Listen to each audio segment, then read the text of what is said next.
So, welcome back, everybody, and I hope everyone has enjoyed the lunch that once again has been laid on for us by our hosts here, TRA. So, again, a big thank you to them for that. So, we're now moving on to our last two sessions that we have for this year's conference.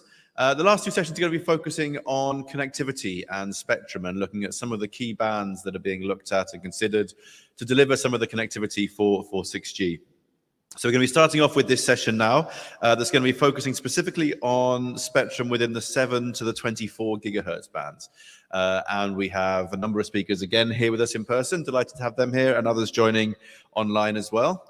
And we also have Cameron Curran here from Ether Consulting, who's going to be moderating the session. So Cameron, welcome. And I will pass over to you to introduce our speakers and to take things from here. Over to you. Perfect. Thank you very much, Dan. So as Dan said, we're going to be here for the rest of the afternoon focusing on the spectrum elements of 6G and kind of looking to the future and where additional spectrum may be required. And in particular, I think we're going to be looking at two frequency ranges. So in the second session this afternoon, I think we're going to be looking up at the kind of sub-terahertz range, 90 gigahertz. And here we're going to be looking a little bit further down the spectrum in the 7 to 24 gigahertz range, what we might perhaps generously describe as the kind of upper mid-band as we look forward. And what we're really talking about here is the need for additional spectrum for 6G that is suitable for deployment on existing macro network sites. So we're going to have a range of speakers here today representing both the mobile industry, looking forward to 6G spectrum requirements, but also going to have Mohanid representing the satellite industry and more generally the incumbent users of spectrum in this frequency range, because the key thing that we need to remember here is that this is not spectrum that is kind of unused at the moment. It is quite heavily used for example, the satellite KU band and fixed links, etc. So this is a very interesting topic as we look forward, and particularly as we go past WRC 23 and towards WRC 27, it's likely to be a key topic. And really, with that, we'll also then have a few representatives from the regulatory perspective looking at this issue. So without further ado, I'm going to pass over to our first speaker for their introductory remarks, and that's going to be Tassos from EET in Greece. So Tassos, please welcome you to the stage.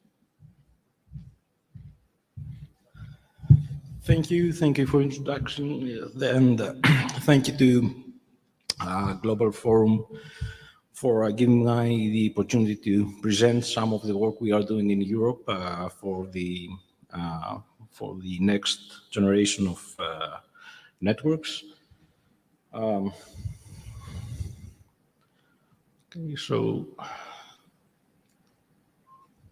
Okay, for those not familiar with the Radio Spectrum Policy Group that I'm somehow representing here, it is an advisory group established by the European Commission to assist in development of radio spectrum policy. It provides advice in the form of opinions and reports, and members of the RSPG are the member states of the European Union, the EEA countries, and we have also observers from the candidate countries, the CEPT and ETSI.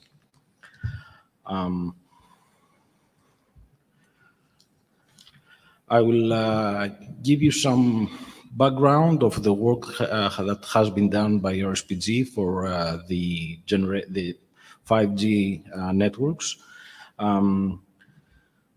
The RSPG did some work some years ago, and between 2016 and 2019, we published 3 opinions on 5G that helped pave the road towards the development of the 5G networks.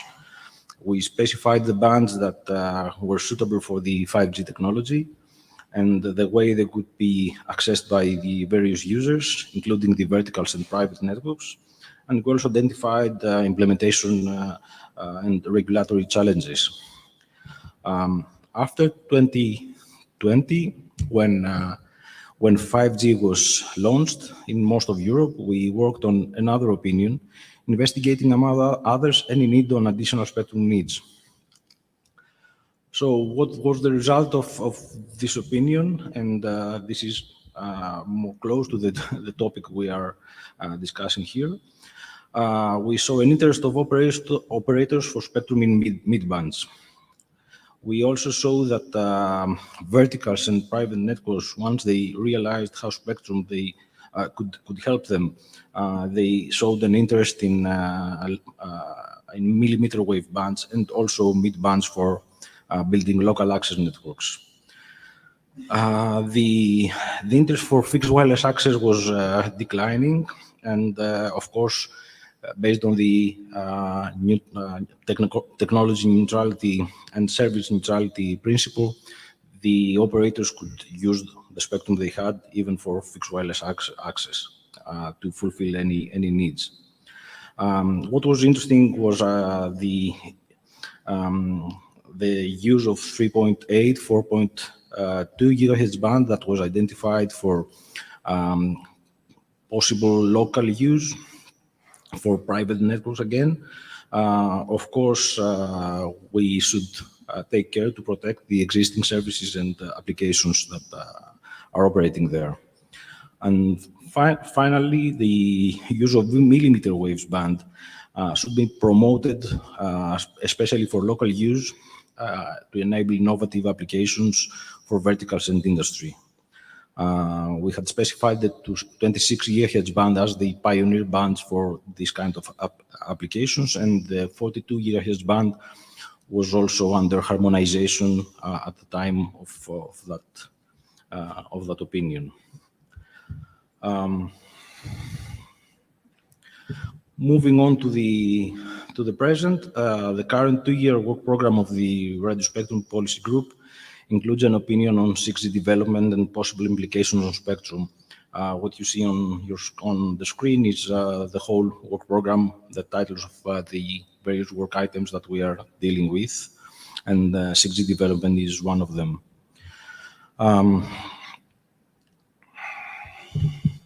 What is the focus of this group?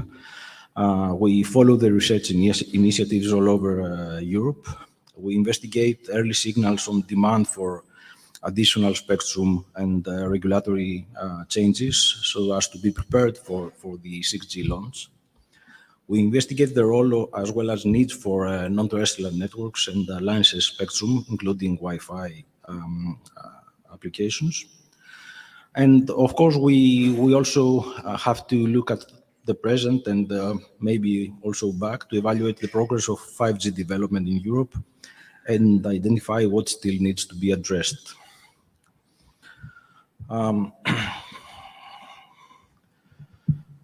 How we worked, we are still in a learning phase.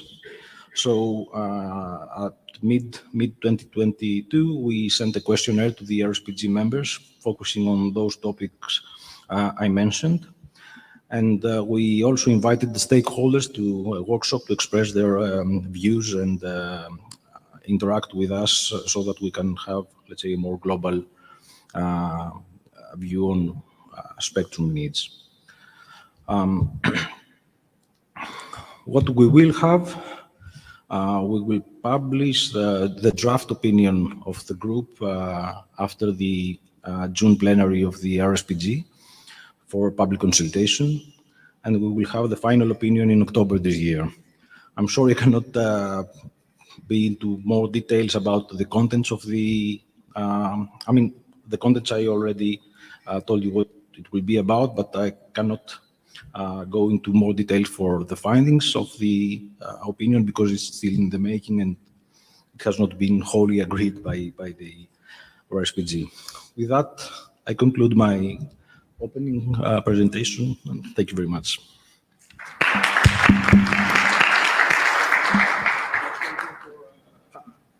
I think So if you sit down, I think we'll have the other introductions and then we'll move on to the questions. So thank you very much to Tassos. It's very good to hear what the RSPG is doing in this regard, and it'll be interesting to see what comes out in your draft paper in June. So now we're going to move on to our next speaker for their opening remarks. And this next speaker is going to be joining us remotely, and that is Abdullah Al-Jahani, who is a wireless technology expert from the CST in Saudi Arabia. And again, will be giving us the regulatory perspective on this issue from Saudi Arabia specifically. Abdullah, welcome, and over to you. Thank you so much. Thank you for arranging this meeting with discussing a very hot topic, which is the 6G and how can we enable the 6G through the spectrum. And I'd like to thank the regulatory authority of the Kingdom of Bahrain for arranging such an amazing event. So I'd like to start with the content of my presentation. If you go to the next slide, please. Yeah, so we'd like to discuss the spectrum for the 6G and how it will be rolled out, and what we are anticipating on how it will be the 6G based on the distinct use cases that's been popping up at the moment for the 6G applications. And we'll discuss a little bit on the targeted spectrum usage and the challenges and the opportunities surrounding them. And we also would like to highlight our efforts in solving the expected spectrum issues. Of course, not in the targeted band of today's discussion, but in the band that's similar, and the lesson can be learned from those initiatives. And before we conclude, so if you go to the next slide, please. Yeah, so we are expecting that the 6G rollout required a substantial increase when it comes to the frequency when we compare it to the 5G. There is there is some distinct application or use cases currently are popping out. For example, the localization and the integrated between the sensing and communication are one of those use cases that now the 6G is discussing and talking about. So for the targeted band that we're discussing at this talk, we can categorize it in two main sub-bands. I would say, in one hand, we have the 7 to 15 gigahertz band, which is intensively used with several applications, including the fixed satellite and surfaces and the fixed surfaces as well. And on the other hand, the millimeter wave, which goes up to 24 gigahertz or maybe above. So, there is a significant challenges comes with the millimeter wave adoption for the 6G, and a lot of lesson has been learned from the discussing of the using the millimeter wave during the 5G deployment. There's also for the millimeter wave challenges. There is also the path loss problems, the interference and the less coverage, which has to be also discussed and tackled during the 6G as well. So what I would like to say from the slide, that identifying and allocating suitable frequency bands for the 6G is a complex and requires a coordination between different stakeholders and incumbent users, regulators, and also the industry. As it can be seen from our national frequency plan on the right side, that the last row is representing the discussed band, which is obviously looking hugely used and hugely being utilized from different surfaces. So the next slide, please. Yeah, so there will be yeah. So the discussion nowadays is yeah. The slide before, please. Yeah, so the 7 to 24 gigahertz is used as heavily, as I mentioned, by the satellite communication, the fixed link surfaces, and the radio astronomy, and also the radars. And also there is also quite significant use of the scientific researches there. Given this difference, and there's also another difference in usage from the regulatory frameworks across different regions. This needs to be harmonized, and the approaches has to be also harmonized when we're targeting those bands. The IMT industry is talking about this 7 to 24 gigahertz as the kind of sweet point, to be honest, in the frequency bands, and given the fact that already they have developed the massive MIMO technologies that will help them to gain the capacity and also to solve the problems that has been tackled by the millimeter wave technologies. Not only this, there are also the above band, the 100 gigahertz band. They can go up to the 100 gigahertz band that will be also likely targeted by the 6G. So what I'd like to say from this slide, I mean, sharing and coexistence of the spectrum are crucials, and the exclusivity is not a viable solution in order to deploy the 6G in the targeted 7 to 24 gigahertz band. Next slide, please. So in CST, we have issued our outlook in March 2021, and we have highlighted this issue of the necessity of having agility in licensing the spectrum, and we have designated 13 gigahertz of bandwidth that to be lightly licensed spectrum. Part of it is the discussed band, and we would like to go through the details of the 6 gigahertz band. So just to learn and to have learned from what we have done at CST. So we have our own spectrum outlook that will be revisited by the end of this year, and definitely the 7 to 24 gigahertz band will be also discussed during the updated version of our outlook. Next slide, please. So we have had the light licensed public consultation in 2 years ago, and we found that we need to have like 4 different categories. The main documents will highlight the main regulatory framework of the light licensing band, and we'll have different annexes for each targeted band. The goal is to have a shared band while keeping the cost as minimum as possible, to have a dynamic access or a data-driven based spectrum access. The next slide, please. Let's take an example of the 6 gigahertz band. When we tackled when we focused on the 6 gigahertz band, that we found that we need to have a new regulation to enable the dynamic access of the spectrum, or the so-called the automated frequency coordination control, typically in the Wi-Fi 6E for the WLAN regulation. So we have to have our own regulation in order to enable the full use of the spectrum, and in order to dynamically access the spectrum, and to have full efficient use of this spectrum.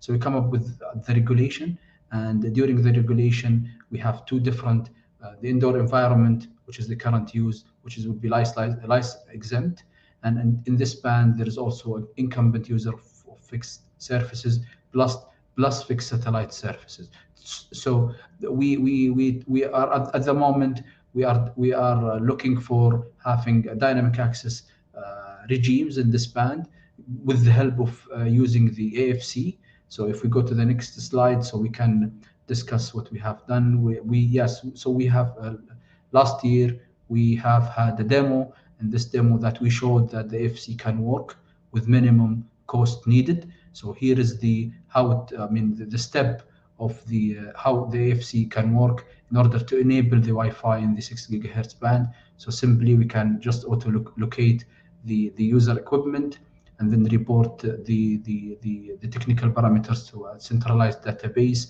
that can control the channel and also as well as the transmitted power of the user equipment. So the next slide, please. So yeah, simply the AFC calculates the protection contours of the incumbent user, which is, for example, in this slide is the fixed surfaces, and then the AFC accounts the device height and the position, and also it calculates the uncertainty of the availability, and then it will send or submit the permissible operating frequency channel and transmitted power for the user equipment or the Wi-Fi IP in order to enable it to use part of the channel, with the goal to have an efficient use of the spectrum in total. The last slide, please.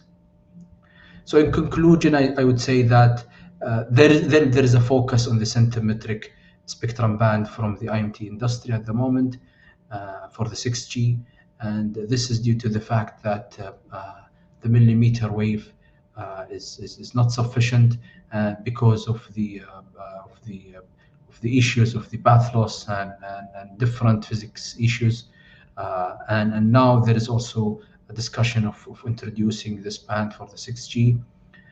It is important to enable the 6G as it will provide a high capacity. So I think it's necessary to start now from the regulatory point of view to discuss the spectrum sharing, the flexibility in licensing, and of course we need to have a global regulator consensus in order to enable the 6G fully. And I think during this event there was also a discussion of having terrestrial and non-terrestrial networks integration. This integration will help to fulfill the requirement of both the satellite and IMT operators.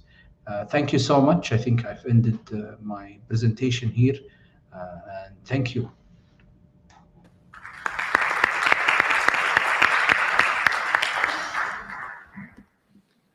Great. Thank you very much, Abdullah. Very interesting presentation, and you raise a very good point with regards to the need for flexible spectrum licensing and increased spectrum sharing as we go forward. So next, we're going to move on to our third speaker, and that's going to be Ross Bateson, Special Advisor on Spectrum to the GSMA. And he's going to give us a perspective from the mobile industry. So Ross, welcome to the stage. Thank you very much, Cameron. Good afternoon to everybody. I'll just start by making my mother proud and saying my thank yous. So firstly, thank you to Bahrain for having us here on your beautiful island with turquoise seas and right now perfect weather, which I'm looking forward to getting into later. Thanks to Forum Global, and thanks to all of you who are still with us today, and those of you online. Fantastic to see so many people here later on in the event, so much appreciated. I have a colleague that whenever she has the last afternoon in a conference makes everyone get up, stretch and dance around a bit, but I'll let you guys off that one this afternoon.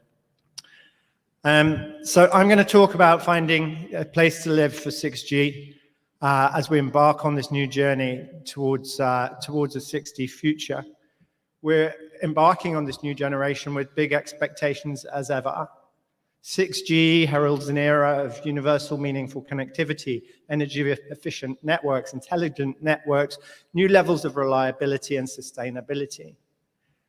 But each new generation needs a new pathway, and realism is needed. For 5G, a lot of the success was predicated on the fact that we had launched spectrum.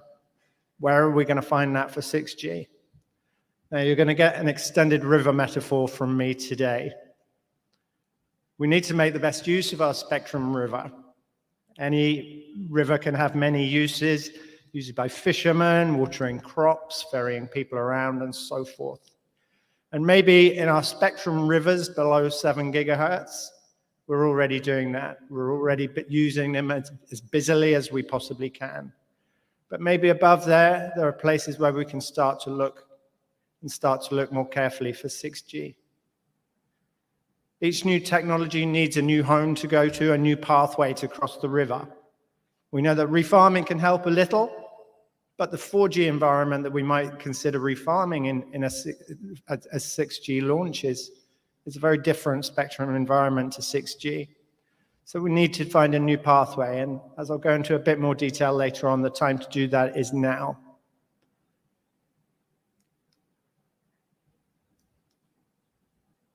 I'm having trouble clicking on here.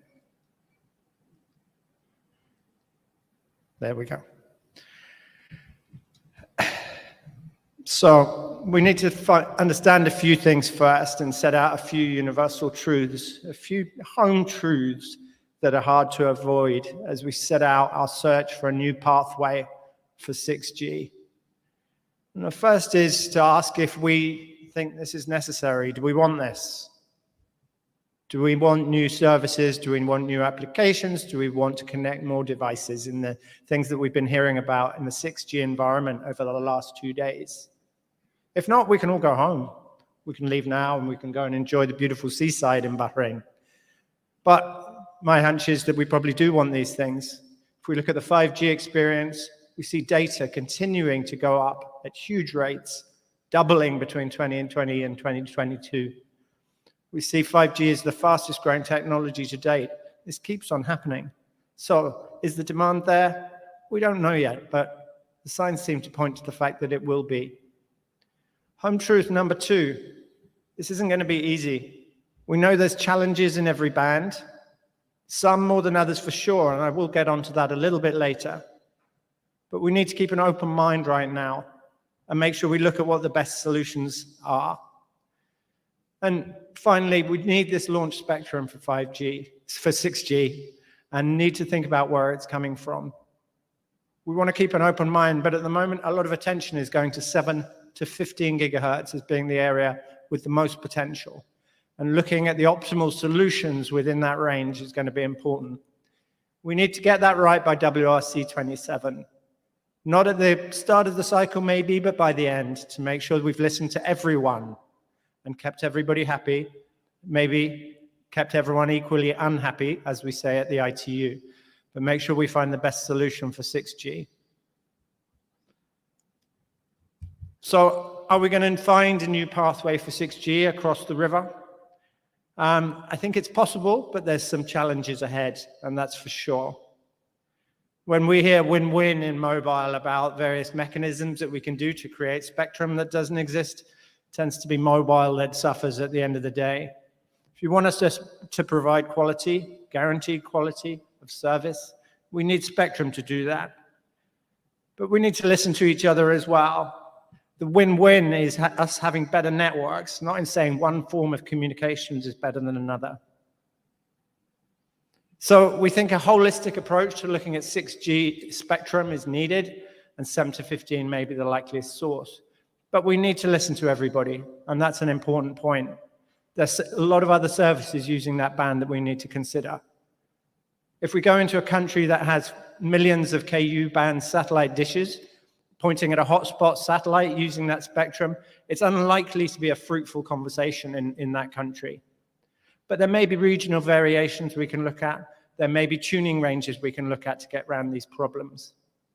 Let's try to make sure we listen to everybody and keep everybody happy as possible. And that's an important thing.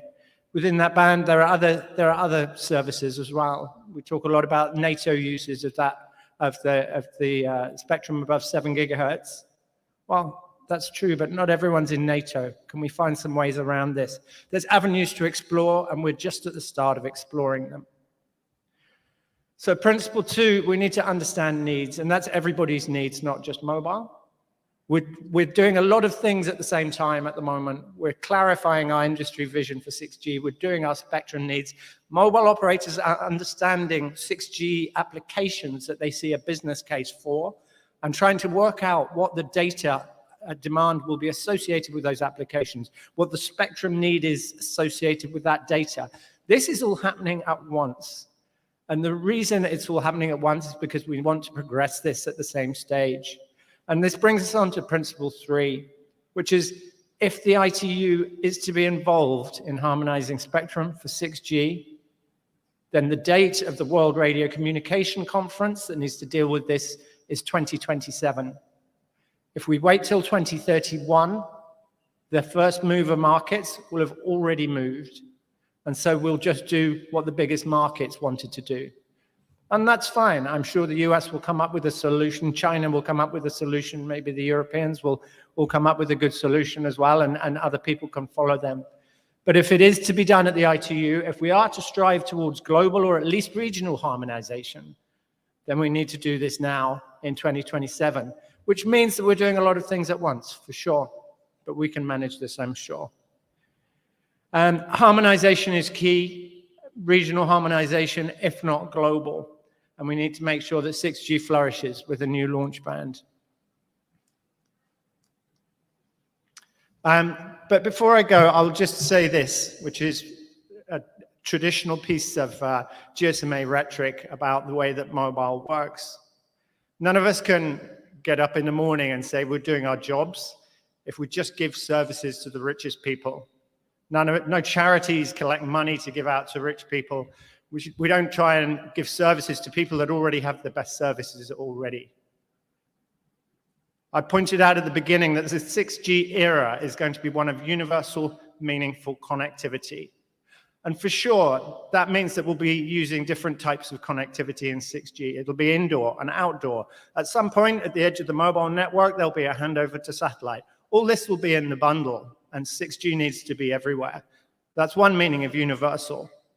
But universal also means everyone. And if we can't find the right price points, the right accessibility for 6G, then we haven't done our job. If mobile doesn't get access to the right amount of spectrum at the right time and the right prices, we're not going to be able to deliver 6G affordably so that we can lower the usage gap and make sure that 6G is available for the benefit of billions. Thank you very much.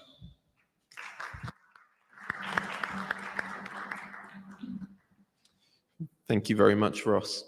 So again, a very interesting presentation and a compelling case for the need for additional spectrum for mobile. And moving on, we're going to kind of stay with the mobile industry, and we're going to hear next from Eliane Seman from Ericsson, who's joining us remotely. And I believe Eliane's going to speak a little bit more about some of the specific frequency ranges within the 7 to 24 gigahertz range that may be targeted for potential mobile use in the future. So Eliane, welcome, and over to you. Thank you, and thank you for having me today. Kind of regretting that I didn't join physically after the description of the weather and the sea given by Ross, so maybe next time. So in this presentation, I'll try to give a little bit of an overview of 6G and 6G spectrum, where we are right now. So if you go to next slide.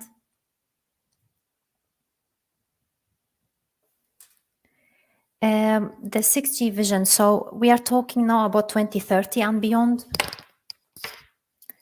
By 2030, we would have been with 5G for 10 years. There will be a push from the society to get more advancement in technology. There will also be the technology advancement with 6G that would basically push new technologies and new ways of communicating. The 6G vision is basically a desire to create a seamless reality where the digital and physical world are merged. We will basically have new possibilities to communicate and to live. By delivering this vision, 6G will contribute to the creation of a more human-friendly, sustainable, and efficient society. If we go to the next slide. This is a very quick sketch of the modes of communication as we have seen it from 2022 going forward to 2030 and beyond. So 2022, we have the 2D video communication. Going towards 2030, we are talking more about XR and immersive communication. Then going forward with 6G and 2030 and beyond, we are talking about sensory communication. Here, we are adding more elements to the equation. We are adding the senses of touch, taste, and smell, for instance. If we go to next slide. To the question whether there is enough spectrum to realize this 6G vision, well, if we look, these are just examples of spectrum bands that we have today for 5G. Then spectrum in 2025 to 2030 that we expect would become available, or at least is being discussed. And then there is the spectrum for beyond 2030, so 2030 and beyond. There we are talking about 6G. We are talking about the centimetric range, as mentioned before by other speakers. We're talking about the 7 to 15 gigahertz, which would be essential for 6G. And then we talk about the complementary role of the sub-terahertz range. So basically, what I would like to say here is that looking beyond 2030 and beyond the 5G advanced timeframe, we see the need for additional spectrum for 6G. We estimated that to be between 1.5 to 2.2 gigahertz in total, not per network, of spectrum for 6G in the 7 to 15 gigahertz range. If we go to next. So what are the driving use cases for this spectrum need? And here I would like to say that there is more information if you're interested in our recently published white paper. I have the link in the presentation, so I'll quickly go through these.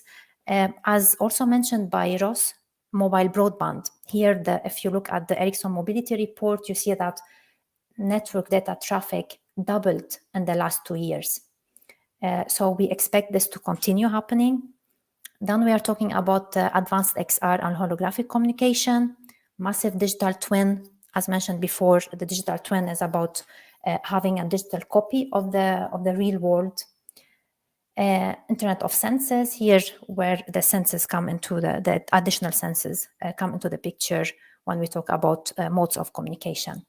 So the centimetric range will be key to enable mobility for many 6G use cases. If we go to next. So here, we talk about the 7 to 15 gigahertz range, but what are the frequency bands that we are looking at in details? And here we have done some analysis and we have come to the conclusion that the spectrum is quite crowded already. So that we are aware of. What you see here in purple is basically the list of bands that we believe in, that we believe should be part of an agenda item from WRC 23 to WRC 27. And then just a few examples here, for example, some considerations in the US. And if we go to next. I would like also to highlight that additional spectrum is not the only component in this equation. So here we acknowledge the role of existing spectrum.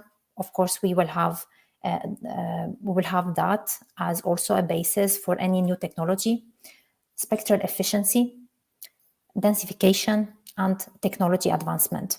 So in addition to the additional spectrum that we are talking about, there are other elements that also need to be in place. Next, please. Spectrum sharing. Here, this is very important, especially when we talk about the 7 to 15 gigahertz range. It's becoming increasingly difficult to find clean spectrum. The 7 to 15 gigahertz range is already crowded. It accommodates other co-primary services. 6G coexistence capabilities by design are more important than ever.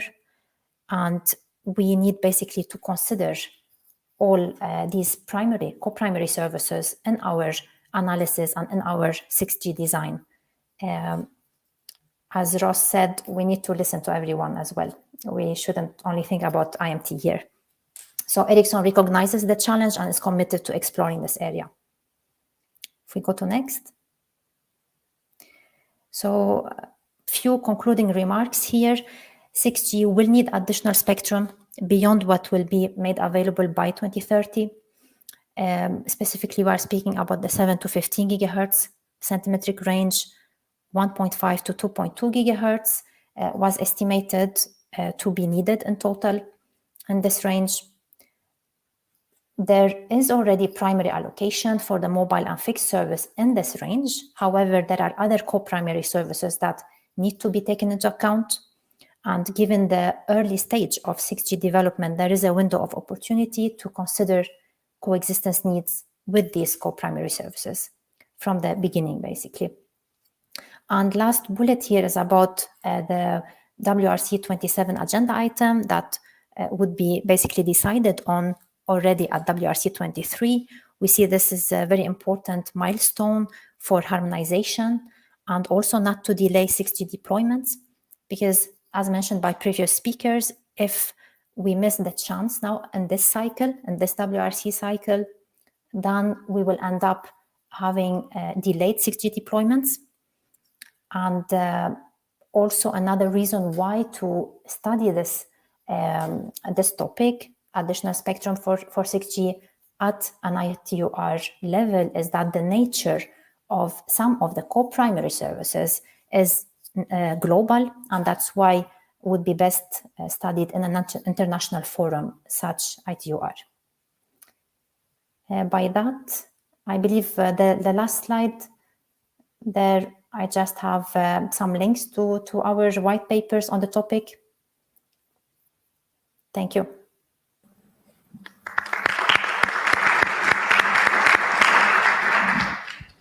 Great, thank you very much, Eliane. So finally, we're going to move on to Mohanad Jawad from Intelsat, who's going to give us an insight on the perspective of incumbent users and particularly the satellite industry. So Mohanad, welcome. Thank you very much. I was a bit impetuous to stand up earlier. You can tell I'm eager to get on the stage for this session. So thank you and welcome again. So in this session, I will be talking as Intelsat, not as GSOA. But from the outset, I just want to mention from the conclusion from the previous session, I hope I've left you with no doubt that as a satellite industry, we see absolutely there's an opportunity for 5G and future 6G, and we are vested in the growth of this technology. So what I'm about to talk about is in no way contradicting that statement. So without further ado, when we talk about WRC and IMT, it is always in the context of more and more spectrum, not how IMT can share existing spectrum more efficiently.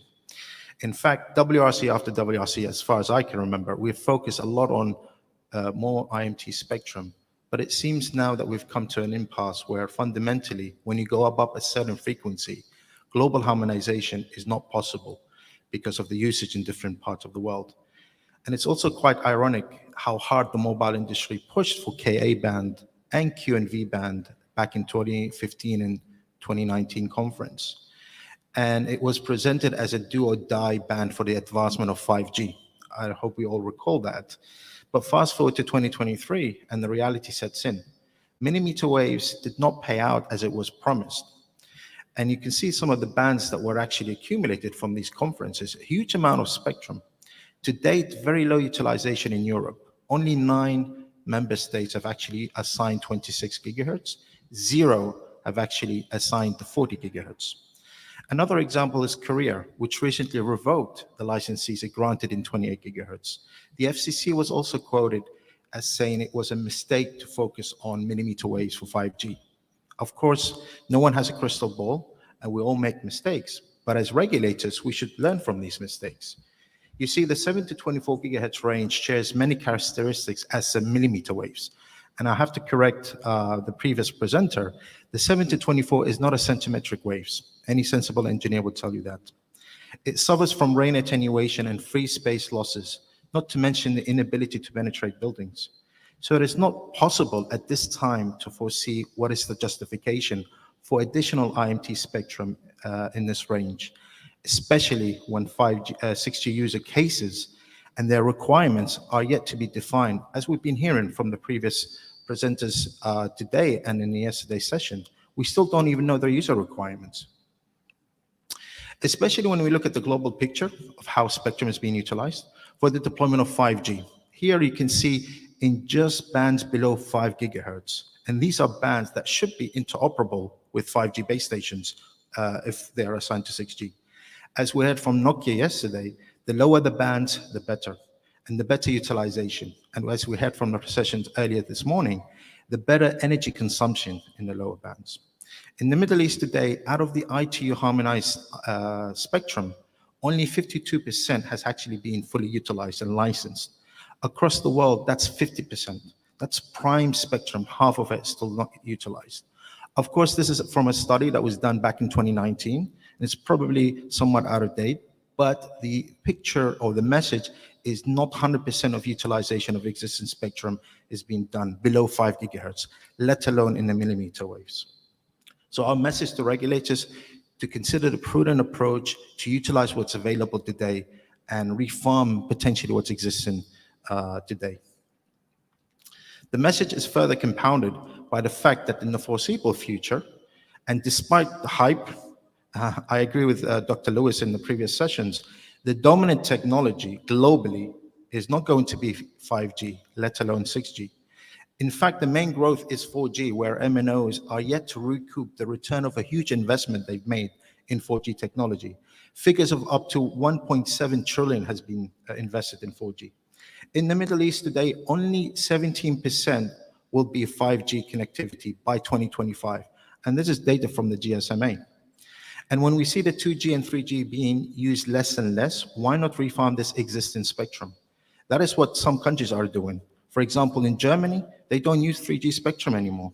If you need better coverage, bands that are really bands used for connectivity, these are not going to be found in the 7 to 24 range, which neither meets the coverage or the capacity demands. Now, when we look at the 7 to 24, well, at this range, there is a total of 16 ITU-R radio frequencies on a primary basis allocated and actively used in the spectrum.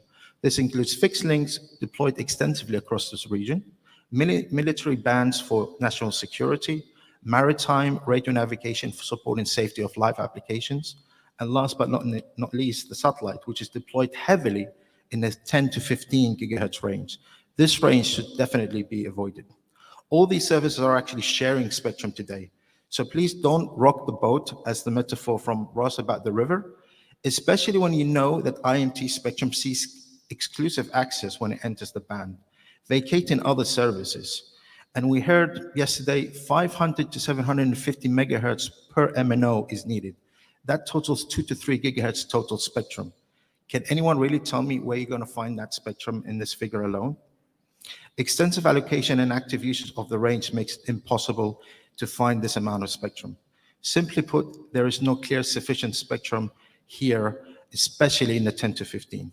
So ask yourself this question: is it adequately justifiable to seek more IMT spectrum, especially noting the vast amount of spectrum available above in 26, 40, and the 60 gigahertz range already identified in WRC 19?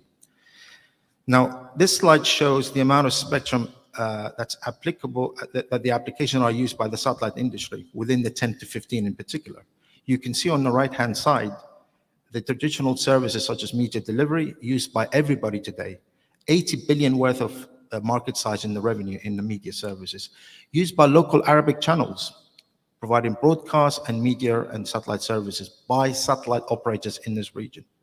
A lot of the people around the world sure have mobile phones, but everybody has a TV at home, watching major sporting events such as the F1 Grand Prix here in Bahrain.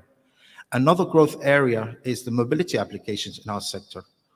Things like phased array antennas will unlock connectivity to airplanes, to ships, and other types of mobility applications.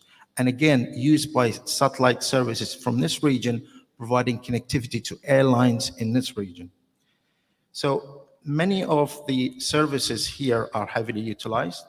And I just want to show you that in the FSS industry, there is over 107 geostationary satellites that are used in this range from 10 to 15.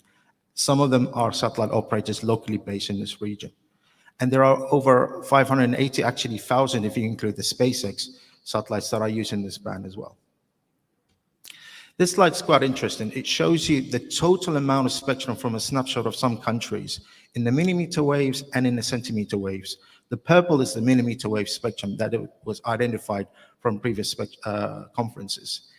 And I'm just going to focus a little bit on Korea, because Korea was one of the proponents of seeking more IMT spectrum in the 7 to 24. Now, in Korea, if I play the presentation, sorry. So I just wanted to show you, here we go, that in Korea, I think the presentation is very slow.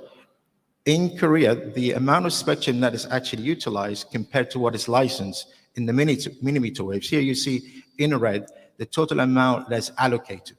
Out of that in blue, that's actually being licensed. And there is a huge amount of spectrum yet to be utilized in Korea.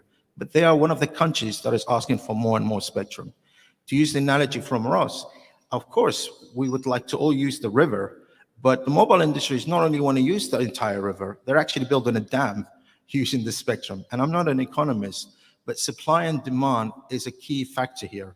The more spectrum that's going to be given to IMT, the more you're going to see less returns in the auction proceedings. So you need to balance the supply and demand, especially when there is available spectrum that is yet to be utilized. So to conclude, after hearing my message in the previous slides, do we really think there is a need for more mobile spectrum? Is it really justified? What is the user requirement? And what is wrong with available spectrum today?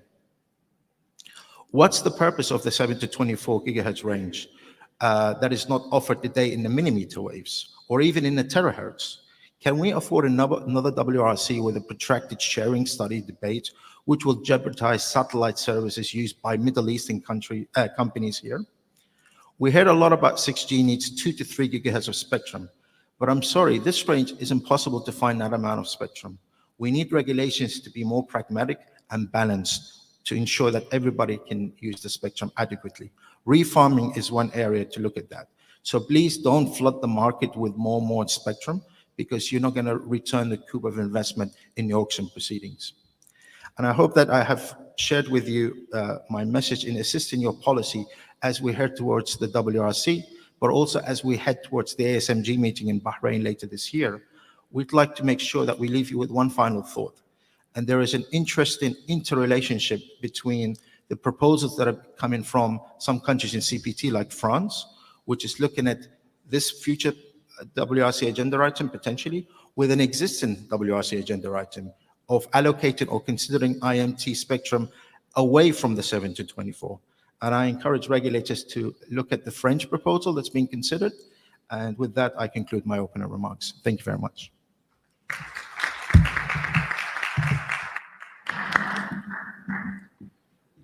Brilliant. Thank you very much, Mohamed.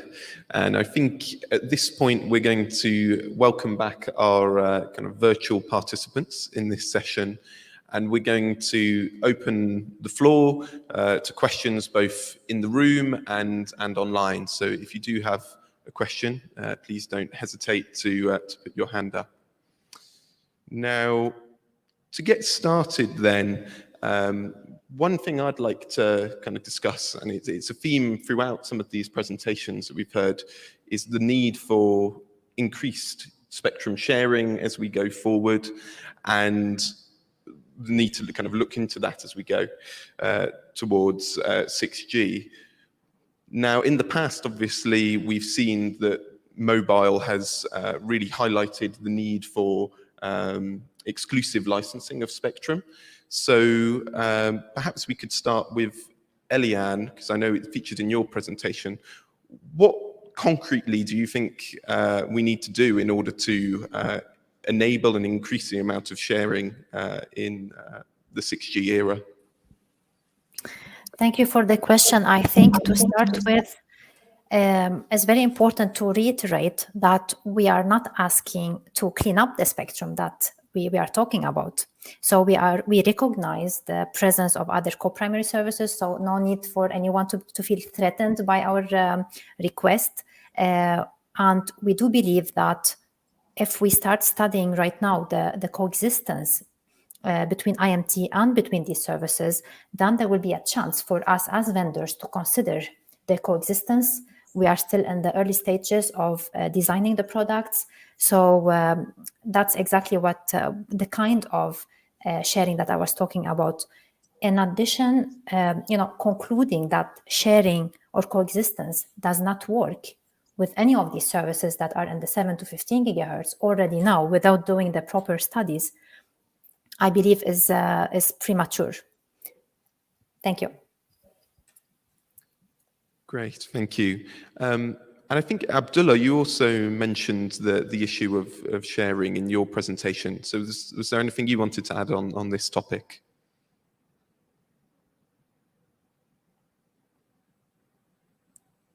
Yeah, so thank you for the question. I think sharing should be considered as one of the options for the way forward. And this is obvious in the sub 7 gigahertz band. For example, the 6 gigahertz band shows a great opportunity to learn from, especially for the AFC. CBRS is one of also another examples that can be considered as a way forward towards solving this problem. I mean, ultimately, we need to share, and I think the cost of sharing is becoming less and less. We have had secured APIs at the moment. The clouds are much more reliable than before, and the technology almost ready to adopt the sharing mechanisms and the dynamic access to the precious spectrum that we are actually looking to optimize. Okay, thank you. And I'll give the opportunity here. I don't know, Mohammed, did you want to add anything on this? You know, do you think it's a realistic prospect, given that what you've seen in your interactions with the mobile industry previously? Sure. Well, first of all, today satellite industry shares spectrum very, very well between each other. I mentioned 107 geostationary satellites in orbit today. They're all sharing the same spectrum, and we do that through coordination agreements. We also share with terrestrial services such as fixed links quite adequately. So sharing concept is not alien to us. We actually promote it. It's an efficient way of doing spectrum. Unfortunately, I just have to, come back to reality, and we see this in examples in the millimeter waves, in the centimeter waves in C-band. When mobile enters the spectrum, and I don't, have a grudge against that because they're paying for that spectrum. They want exclusive access to it. So this, fancy word of sharing at this early stage resonates very well. But when it comes to the reality later on, sharing is not going to be the concept that mobile is going to seek for. They want to have exclusive access because they want to deliver services to their customers. One area where you could consider possibility the sharing is if you look at the private networks. That's what Europe is doing in 3842 gigahertz right now. That's where you could consider possibly sharing because these are localized low power deployment in certain regions. But I was in a conference last week with another GSMA colleague, and he actually said that this is an inefficient way of using spectrum because they want to use it for public services rather than private network. So if the private network concept is something that the mobile industry will adopt in these ranges, then you could consider possibly the sharing. But unfortunately, I think they want to use it for public services, and it's just not possible. As much as that we'd like to, we will always get vacated once the auction proceedings happen. Thank you. Okay. So Ross, did you want to add something? Hi. Hello. Hello. Yeah, so look, sharing is a big and complex topic, and there's lots of different ways of considering doing this, from technical solutions to regulatory solutions to different solutions with different services. And clearly there are ways in which sharing can work, and we've seen that all over the world, no problem. Its impact on mobile, yeah, is significant. If you look at the regulatory solution, CBRS in the US, for example, the value that mobile operators put onto shared CBRS spectrum at 3.5 to 3.7 compared to the subsequent auction above 3.7, which was clean contiguous spectrum, it's about $15 to $20 billion less. So that's $15 to $20 billion of economic value that the mobile operators consider that the shared spectrum doesn't have. All our operators in the US use CBRS. They just use it to produce a lot less economic value. So it's possible, but it has a lot less economic value for mobile. Does it balance in that the other users of this spectrum are creating sufficient economic value for that to be balanced out. Well, that'll be for people to take on a case-by-case basis. The issue that Mohammed was referring to now is regarding to not private networks, because MNOs offer private networks all the time through their national contiguous spectrum, but local networks is whether or not the right amount of spectrum is being given to this niche application. A few hundred licenses dotted around the country maybe don't need 400 megahertz of prime spectrum, but that's another issue. Sharing is possible in various ways, but the real economic power of mobile, the guarantees of quality of service, and the quality and affordability that's driven by that comes from the clean contiguous spectrum. So that's something for regulators to balance when they're considering these options. Is the economic value you're losing from mobile balanced out by whatever the sharing is done with? Thank you. Okay, thank you very much, Ross.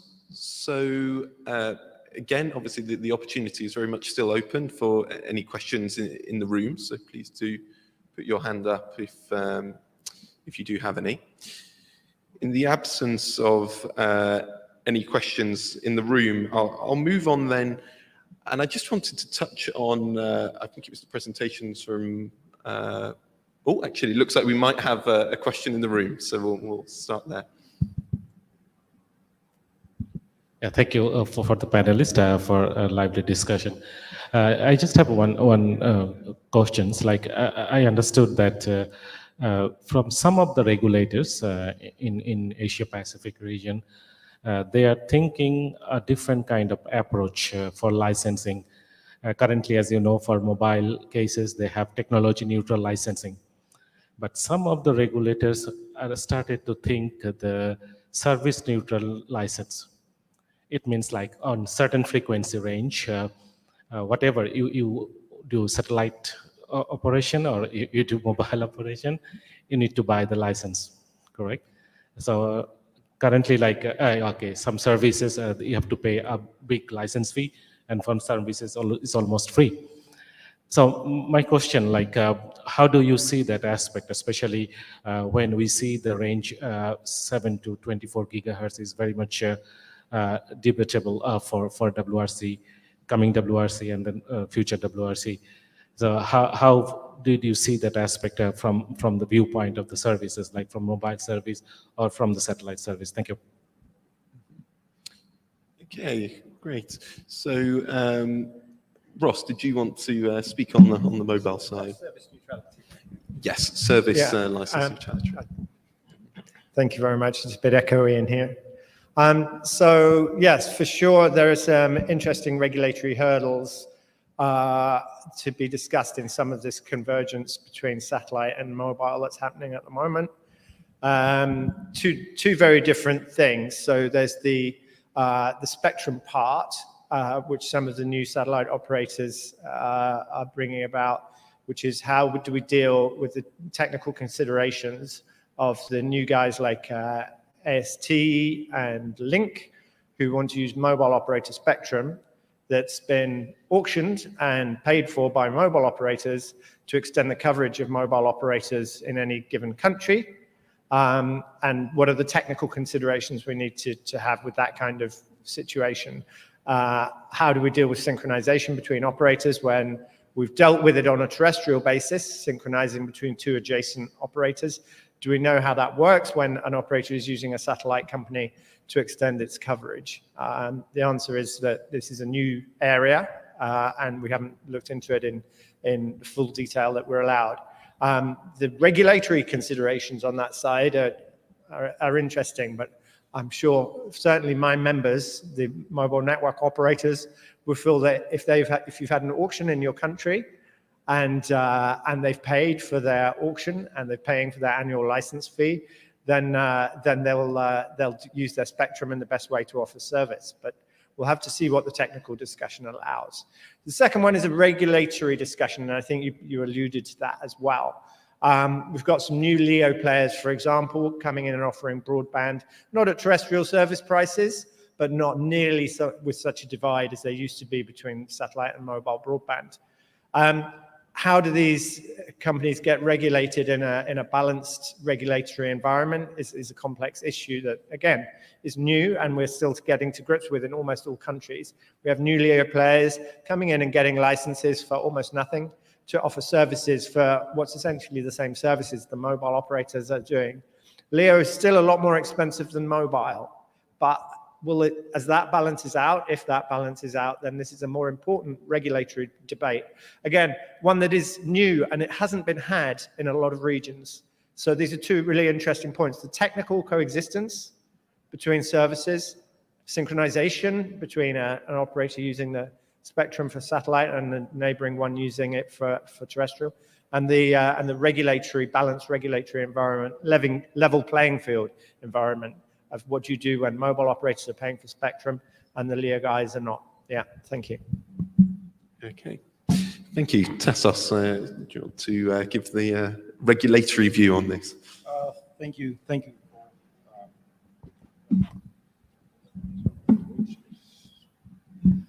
you for the question. We, from the regulatory side, I don't see it as a problem, but as an opportunity. Initiatives like the cooperation of satellite and mobile operators to achieve ubiquitous connectivity where one doesn't reach the wanted coverage is, I mean, we see it as a good move.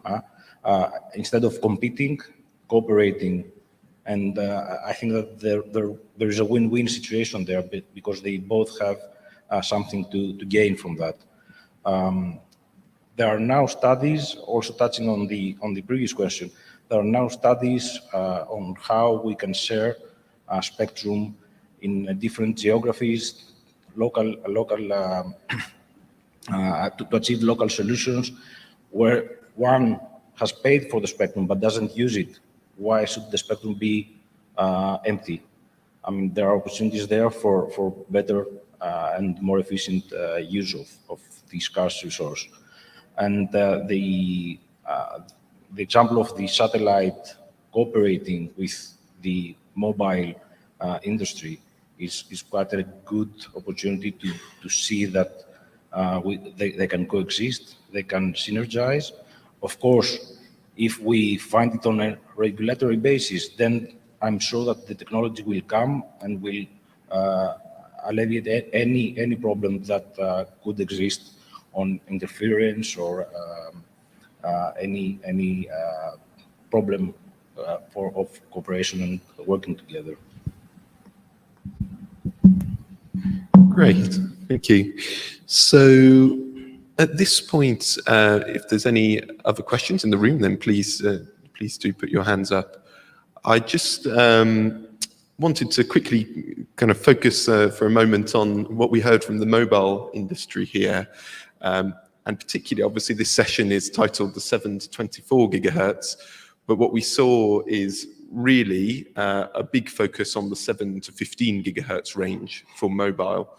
So the question is there a role for 15 to 24 gigahertz spectrum within 6G, or does it simply add nothing over and above the value that we get from the millimeter wave spectrum in the 26 and 28 gigahertz bands? So perhaps Eliane, you could start on this topic. Yes, thank you for the question. So basically talking about 7 to 15, that's one of the reasons why we reduced the range. So the discussion started 7 to 24 gigahertz quite some time ago and within the industry. And we went down to 7 to 15 gigahertz after doing some analysis. So what I can say is that comparing the 15 to 24 gigahertz with the existing millimeter waves, what kind of performance you get, that would be quite similar. And that's why the aim here is not to get similar performance to millimeter waves, because there is already existing spectrum in that range. And as you know, different use cases will need different kind of frequency bands. So we believe that for 6G, there is no need for additional millimeter waves. And that's why also we chose the name here, pointing to centimeter range. And to Mohanned's point, that would be 3 to 30 gigahertz. So we are still within the range, the centimeter range, when we talk about 7 to 15 gigahertz. So from that perspective, we would like to reuse the macro grid that is currently available with mid-bands. And that's why we have stopped at 15 gigahertz, because we believe that's the kind of spectrum that will give us mobility and good coverage, but at the same time, boost in capacity. Thank you. Okay, thank you very much. Mohaned. I'd just like to address this point as well. First, we talked about the 7 to 24. Now, as you pointed out, Cameron, 7 to 15. But this is an unrealistic proposal, because if you want to buy a land, you want to point at this house, you say, this is what I want to buy. You don't want to say, I want to look at the whole area, and then I'll decide what I want to buy. And even within the mobile industry, I don't see a clarity about what specific bands they're talking about. I don't even see a clarity about the user requirements, neither about the amount of spectrum. From Ericsson, we heard 2.2 or 1.8 to 2.2. I didn't get the number right. Yesterday, we heard 2 to 3 gigahertz. We heard about 7 to 8.5. We heard about 10 to 15. So there's no clarity from the mobile industry, which is normal, I guess, but you're putting this in the context of a regulatory debate, a serious debate at a WRC World Conference. This creates regulatory uncertainty for other services, and that cannot be done in that way. It needs to have clarity about what is the proposal that's coming from the mobile industry. The GSA and the GSMA, I don't see an agreement, or I don't see a clarity of messaging of what they're asking the regulators about their requests. So that's an important point. Thanks. Great, thank you, Mohaned. So I think kind of just to finish off then, I've got one more question, and perhaps Tassos, you could comment on this. What do you think the kind of complementarities are here between the discussions we're having in the 7 to 15 or 24 gigahertz and the upper part of the 6 gigahertz band? Obviously, we see in Saudi Arabia, for example, that spectrum is going for unlicensed use, but in Europe there is still potential for IMT use there, and could that play a role in serving this demand for 6G? Yeah, thank you for that. Well, to be frank, I'm torn between two. That's my personal opinion. I can see merit in allocating this frequency to both, let's say, industries, and that's why in Europe, in CPT, there are starting now some studies for determining whether this upper 6 gigahertz band can coexist between Wi-Fi or unlicensed spectrum and mobile spectrum, one being used indoors and the other one outdoors. So this will be a quite interesting result if we reach such a result to also pave the, let's say, different mentality for the future and for possible sharing uses. In general, about sharing, as I said before, we're quite in favor of it. I mean, spectrum is scarce. Mohaned did a very good job showing us how many services use the spectrum from 7 to 15 or 2024. As a regulator, what we are doing, we are waiting for the requirements to be concrete. And whenever we have concrete requirements, we do respond. I mean, from my point of view, there was never, let's say, a spectrum issue up to now. Of course, now the bands are filling up. The scarcity is becoming more, it's getting higher, and we have to find solutions that can fulfill the requirements of all services and all players. As I said, I see it as an opportunity for cooperation and not competition between different users.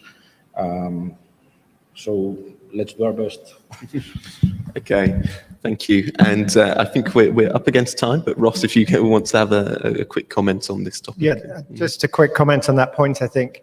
Yeah, for sure. Well, just as an aside, if IMT and Wi-Fi can share the same spectrum, then for us, it's party time. That's 500 megahertz at the bottom of 6 gigahertz. That's 5 gigahertz, 2.4 gigahertz. But no, look, I just want to make two fairly obvious comments, and this is related to the question before as well. Mobile operators for us, providing there is sufficient capacity, the lower the better. So that means that looking at 7 to 15 is better than looking at 15 to 24. And what we can get in 6 gigahertz is obviously very important as well. On balancing out between these two things, I would say, again, something fairly obvious, which is that mobile markets progress and mature at different paces, at different speeds. And that and being very honest here in our internal discussions for our mobile operators, those in Europe and those elsewhere, there are some that want access to 6 gigahertz well before the 6G era to use for 5G expansion, to use for 5.5G. There are others that see this more as a band that they will move into around 2030, which might imply that this is a 6G band rather than a 5.5G band. However, different markets need this at different times. We can't say that one will definitely be available and okay, and the other, that will take out the need for the other band. And that's why we need to look at this as a holistic approach and move forward on that basis. But yeah, to finally make a comment about where we are with this and to reiterate what I said on my presentation is that, yeah, we are at the early stages of discussing 6G vision, 6G standardization, 6G applications, and 6G spectrum needs all at the same time. And that's going to be progressing. We need to keep open minds as to how that's going to work going forward. Thank you. Just real quickly, because it's interesting what Ross said about some of the members, and I agree, different markets have different needs. I'd like to encourage people here in the audience and regulators particularly, look at the French proposal that's being considered in PTA this week about this particular range. It's very interesting, and it would be worthwhile looking into before going to the ASMG meeting later this year. Thank you. Great. Well, thank you very much to all of our panelists and for the questions from the audience. And I think that's time to wrap up our session. So Dan, over to you.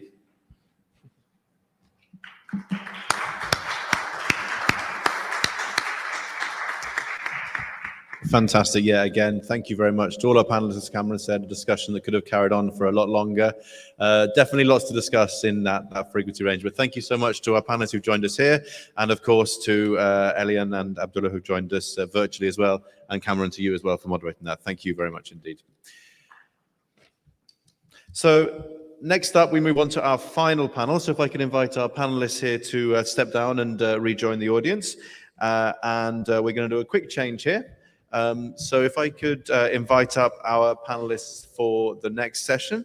So we have our moderator, Richard Marsden from NERA, and then we have panelists Tim O'Farrell from the University of Sheffield, and Fahadl Parvez from APT, who are here in person, and we have Mohammed El Maghazi joining us virtually as well.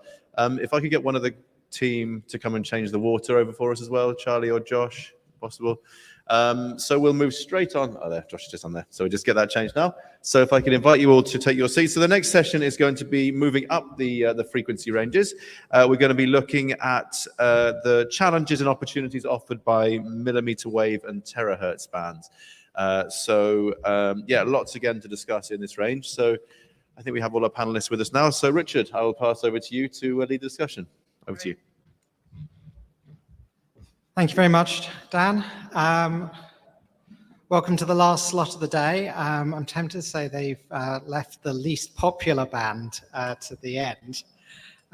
We've been hearing Plenty of things about millimeter wave auction over the last 2 days, and it's not necessarily been the most positive in terms of how it's going. And I'm pleased to say, as it's the last session, we only have a small panel here today. There are 4 of us in total. Now, we were hoping to get somebody from the mobile industry to be talking in this session, and we didn't get anyone. And perhaps that's, in a sense, a little bit symptomatic of the fact that this band so far is not going so well for mobile. It's not the chief focus at the moment. The focus is very much instead on C-band.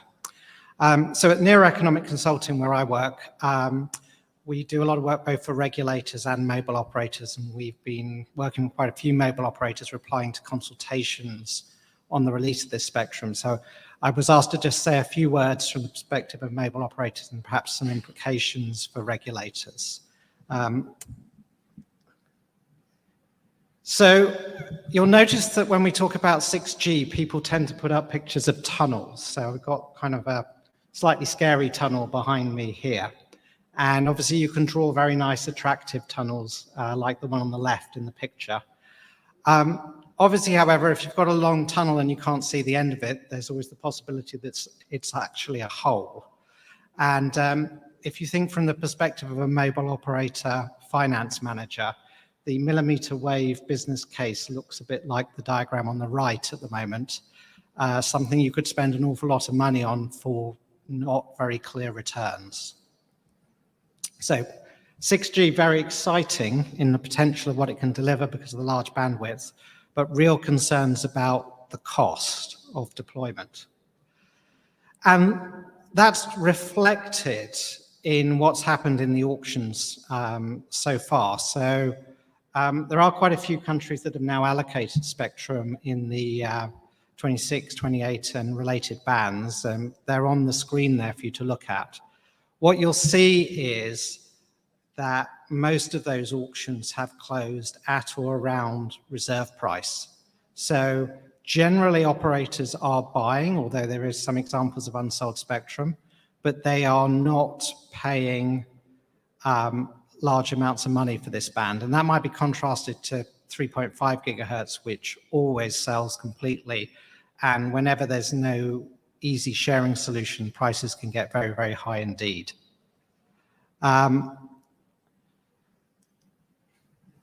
So this is another way of looking at the data. What you'll see here is the price at which the millimeter wave bands have sold. And you can see that they're really very low amounts in most countries. And it's interesting to look at Korea and the United States, because those are the 2 examples where companies really spend a lot of money on millimeter wave spectrum. And again, it's not been going that well so far. So the company that has done the most deployment of millimeter wave is Verizon in the United States. And they have built some pretty interesting networks, but the feedback that we've heard on those networks is where they work, they're fantastic. You can get really amazing capacity on your network and amazing speeds. Not that you necessarily need those speeds yet for the applications available, but the problem occurs in an urban environment where you walk around the corner or you go behind some trees or a car or something, and you immediately lose that. Solution to that would be densifying the network, but that's enormously expensive. So hence, of course, we've got this focus on lower frequency bands, 3.5 and substitutes for that, because it's so much more cost effective with the existing base station structure and doesn't require the same level of densification. And then in Korea, a kind of similar story. There, the operators signed up to some pretty intense rollout obligations, and what they obviously discovered was they were uneconomic. So what's happened is several operators, they've actually handed back millimeter wave spectrum rather than try and meet those unduly onerous rollout obligations. So that's kind of the background for the story of where the operators are. And what does that mean for regulators? Well, I'm going to suggest a few possible do's and don'ts. So I would say try and bring some of this spectrum to market. There is actually, a technology solution for deploying 5G and millimeter wave bands. You can do great things with it. If the spectrum's not allocated, then nothing can happen. It's really needed for mobile operators. The potential is all in urban areas. So if you're going to prioritize exclusive license, you might want to start in urban areas and perhaps don't think national, because there are vast areas of any country where you may just not need to deploy this. So exclusive licensing might not make sense, but in dense urban areas, it can and does. Think more broadly, perhaps, about spectrum access models. There may be opportunities for light licensing here, and there may be opportunities for other business cases alongside public mobile networks, so particularly private networks. And on the don't side, well, I think it's clear that there isn't a rush at the moment to clear wide bandwidths and legacy incumbents. You could perhaps look to clear some of the millimeter wave spectrum, but take your time with the rest. And whatever you do, don't set high reserve prices and don't place onerous rollout obligations on millimeter wave spectrum. That's not going to get you anywhere in terms of selling it. And finally, from what I've heard from mobile operators, don't expect much deployment to happen this side of 2030. So I think the interesting point there is don't expect much 5G in millimeter wave this side of 2030. And of course, that's the date when we're talking about 6G starting to come in. So it'll be interesting to pick up on that with our panelists. Okay, so that's a brief introduction from me. So at this point, I'm going to hand over to our three speakers. And we're going to start with Professor Tim O'Farrell from the University of Sheffield. And he's going to provide a bit of an overview of what's going on from the technology perspective and the opportunities of 5G and 6G across not just the millimeter wave, but also the even higher terahertz bands. Tim.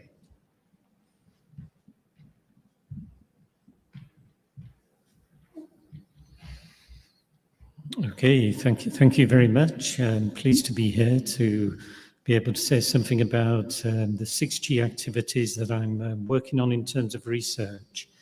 I shall attempt to control the slides.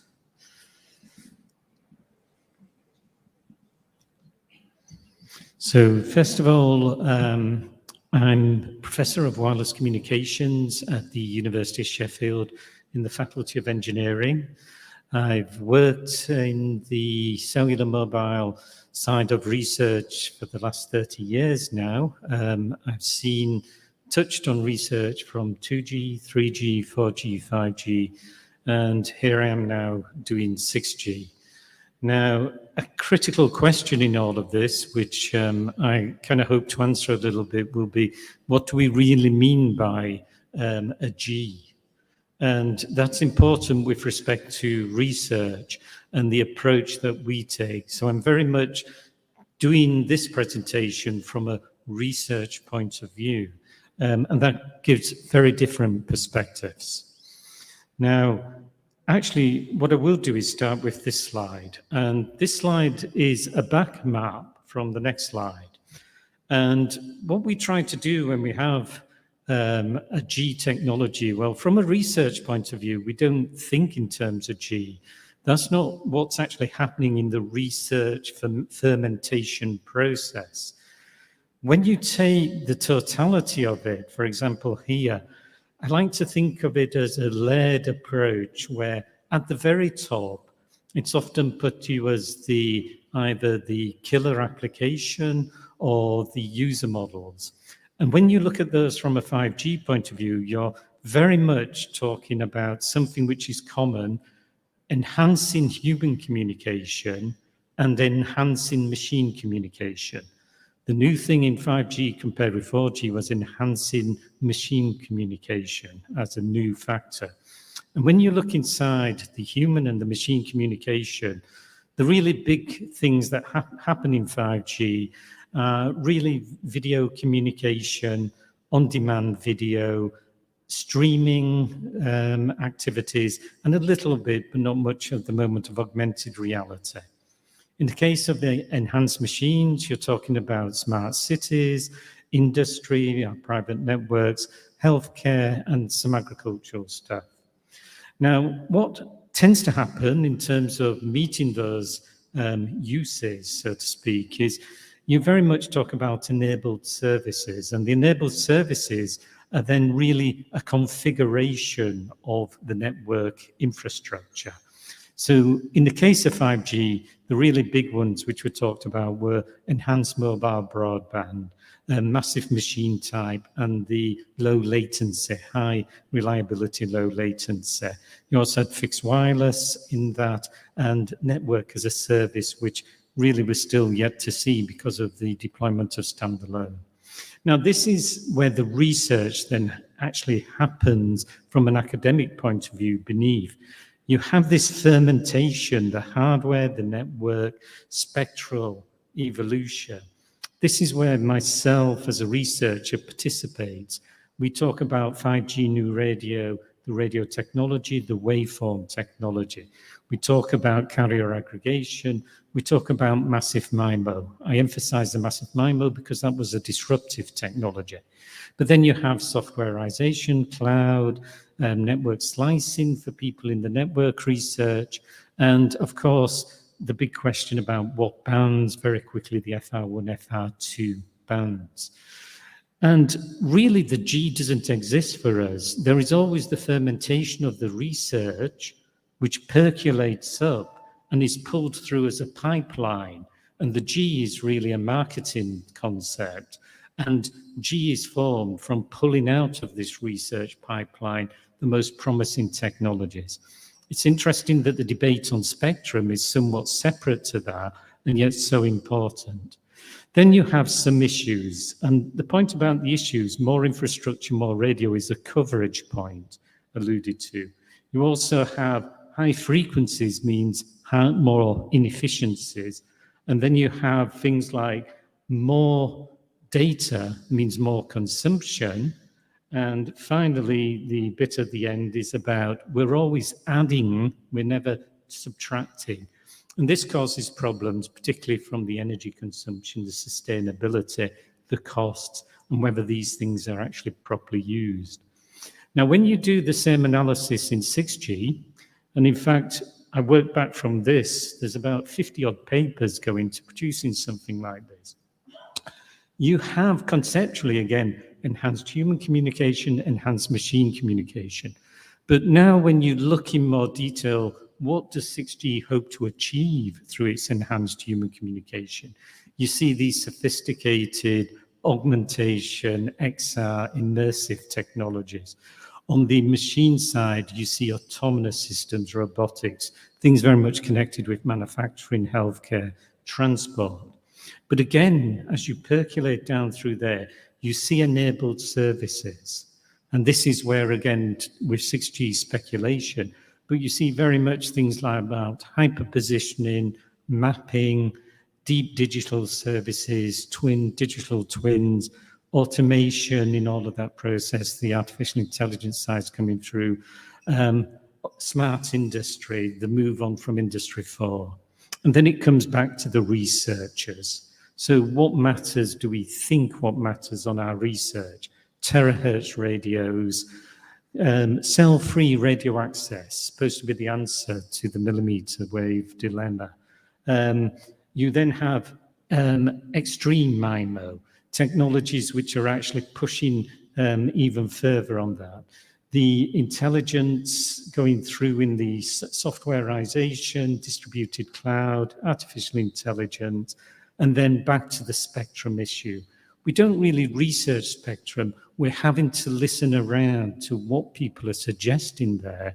And the high midband and the sub-terahertz ones are two areas where the research community is really pushing hard and focusing on. Then when you move down to what are the potential problems, actually, they're the same potential area of problems as we've had 5G, 4G. It's just the intensity of them are higher. We still have the coverage problems. We're going to have the high frequency, more inefficiencies still going to be there. We're going to have more infrastructure, more consumption of data. And so there's bigger problems to solve in this 6G and moving to higher frequencies. And so we're going to need even stronger innovation. Now, what I just want to finish off with is from the Sheffield's perspective, we're certainly involved in this ecosystem on quite a large scale. And some of the national projects taking place in the UK, which we participate in, are recent projects evolved to address 6G. We have the Future Open Networks Research Challenge. This is about bringing Open RAN into the 6G equation as well. We have 3 very big national projects going in that. We're in one of them called URAN, and they are going to look at 5G advanced, 6G evolution in the Open RAN context. We have other projects funded which are looking specifically at the development of our mmWave technologies and how to enhance those. And then the final project, which I particularly want to mention, is a lot of money has been put into creating experimental measurement capabilities to address the sub-terahertz as a potential solution.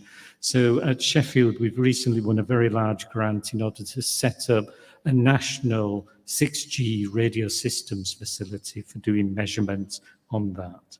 And on that note, I'd like to finish and hand over. Thank you. Thank you very much, Tim. Okay, so our next speaker is joining us remotely from Egypt. That is Mohammed El Makahani, who's chairman of the Arab Spectrum Management Group. So the Arab region, of course, has not yet released any millimeter wave spectrum for mobile. So very interested to get the perspective from the Arab region, given you've observed that it maybe is not going as well as was hoped in those parts that have released.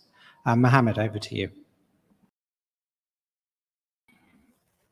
Thank you so much, Richard. Can you hear me well? We can. Hi, Richard.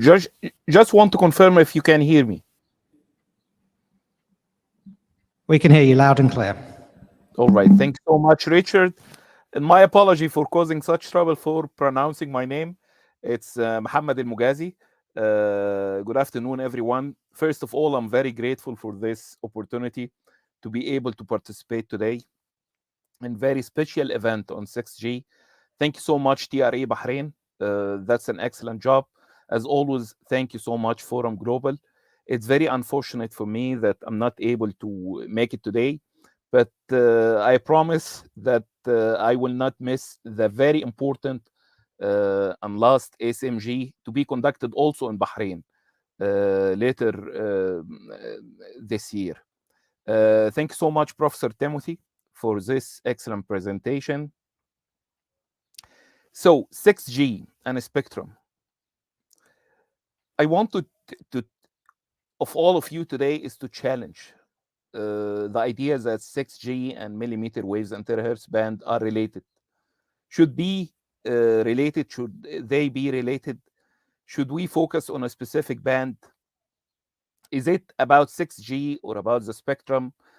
Does 6G or the paradigm or concept of 6G, does it imply using specific bands in the millimeter waves and terahertz band? So 30 years ago, not me, of course, but we were discussing 3G, and scholars and the ITU at that time focus on what has been called IMT 2000.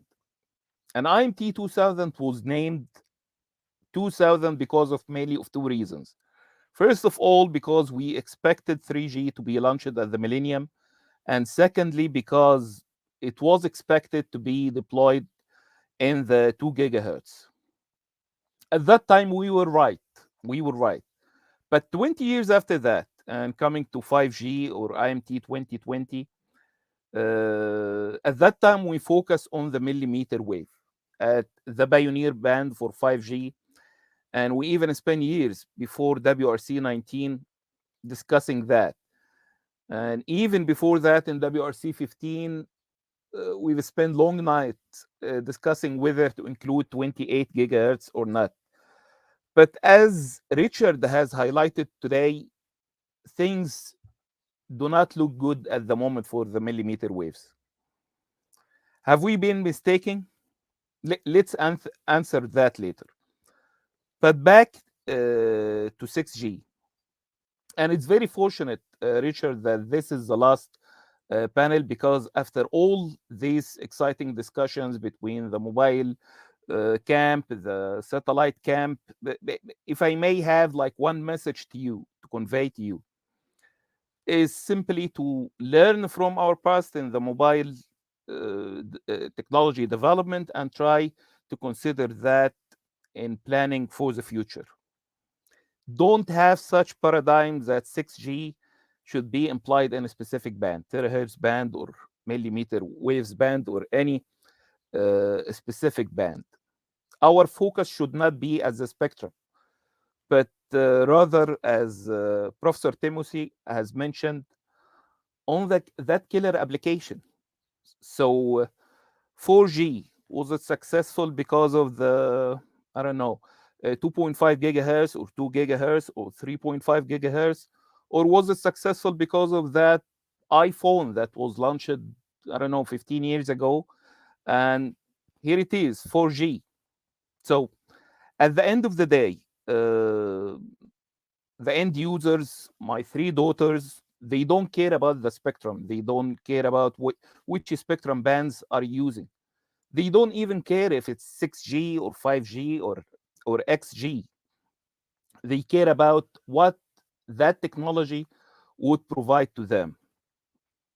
This is not to mention or to affirm that the spectrum is not needed for 6G, but the focus should be on the needs of these applications, whether they would fit in the millimeter waves, whether they would fit in the terahertz bands. That should be our focus. So just to give you an example of what I want to convey to you, we have this discussion about broadcasting versus mobile in the UHF. And at the end of the day, for me as a user, I care about what I can make use of those both technologies in the UHF. Back to the satellite camp, we heard about the iPhone 14 and that it can provide some urgent messages in rural area in the desert. And now everybody attention is on that direct-to-cell satellite technology. So again, it's the application, it's the user needs that drive all of this discussion that we have today and yesterday on 6G. Thank you so much, Richard. Thank you, Mohammed.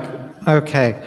And our third speaker is Forjado Parvez, who's going to be giving us the Asia-Pacific perspective on millimeter wave and terahertz. Parvez, over to you. Thank you, Richard. And I would like to thank Forum Global as well as the Telecom Regulatory Authority of Bahrain for arranging this important conference on 6G. Basically, I'm going to talk about the challenges and opportunities of the high-frequency millimeter wave and terahertz bands for 6G. I think yesterday and today, until now, we have hearing so much about the applications and what would be the need for 6G. So first of all, as Richard introduced me, I'm Parvez, Program Officer of the Asia Pacific Telecommunity.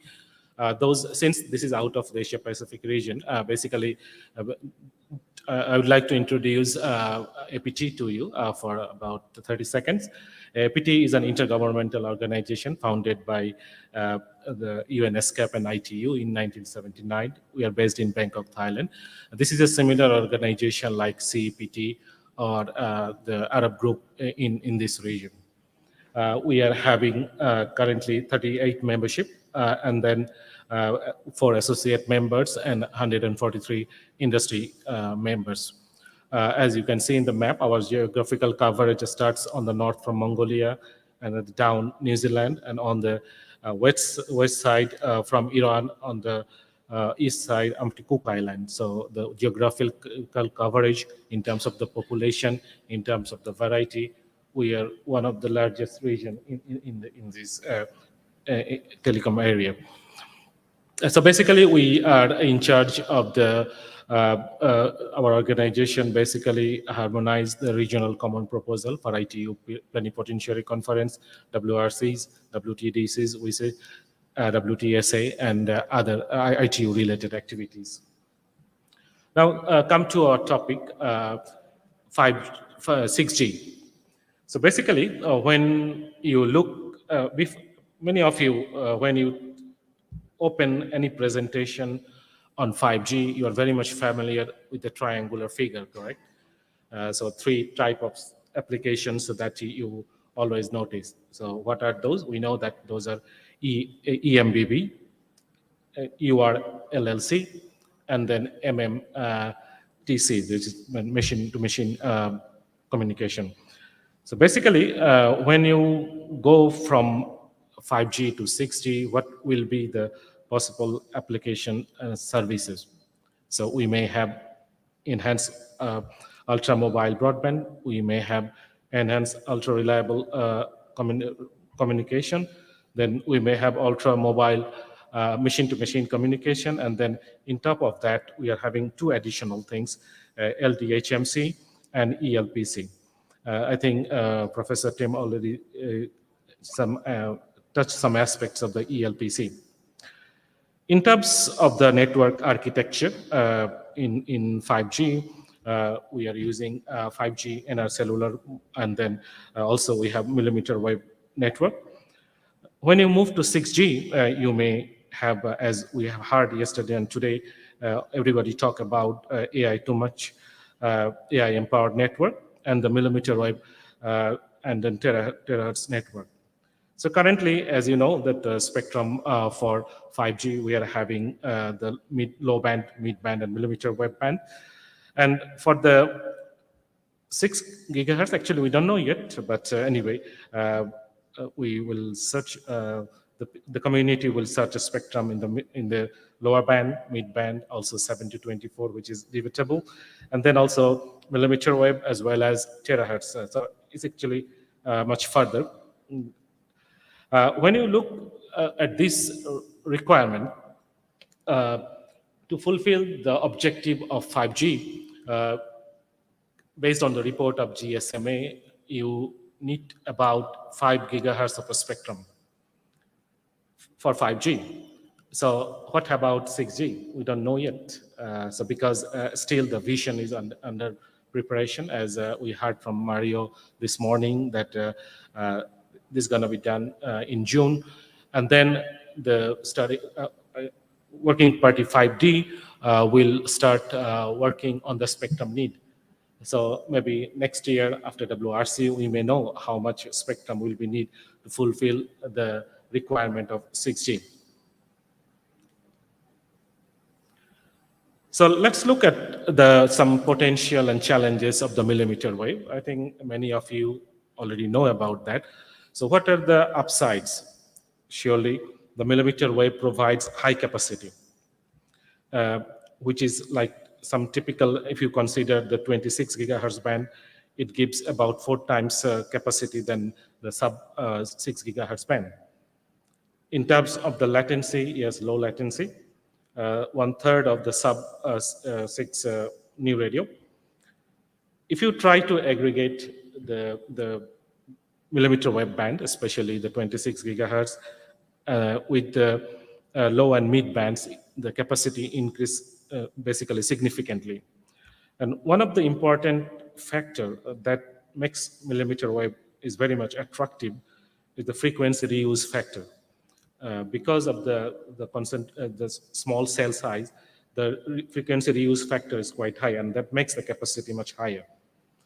Inherently more secure, and then spectrum sharing is more feasible, because since the beam expansion is quite limited, that makes the spectrum sharing more feasible. On the downside, if you see, yes, they have more blockage loss and the foliage loss, and then significant delay, and also make the network very much complex, especially when you are moving very fast. The handover control becomes very much difficult in hundreds of cells.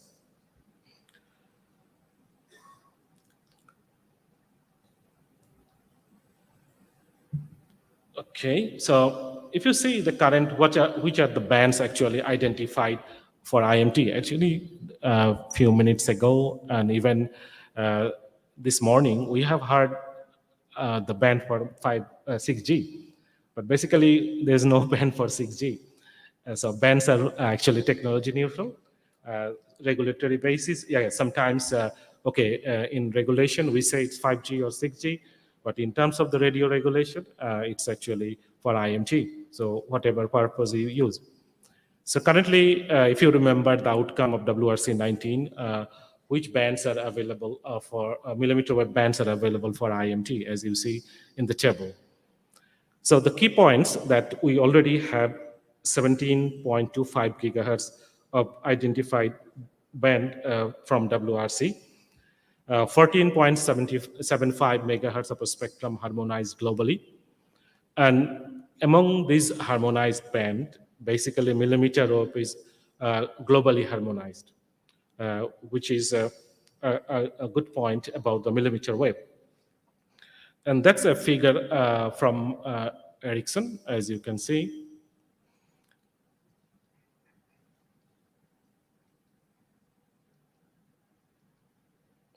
Current deployment of the millimeter wave in the world. So these are the current deployment.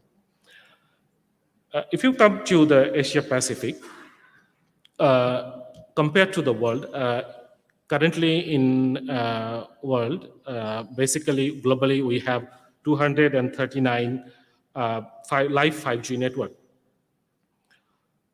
In terms of the Asia Pacific, there are 46 live 5G network in 19 economies. And if you count the millimeter wave live network, actually 12 so far.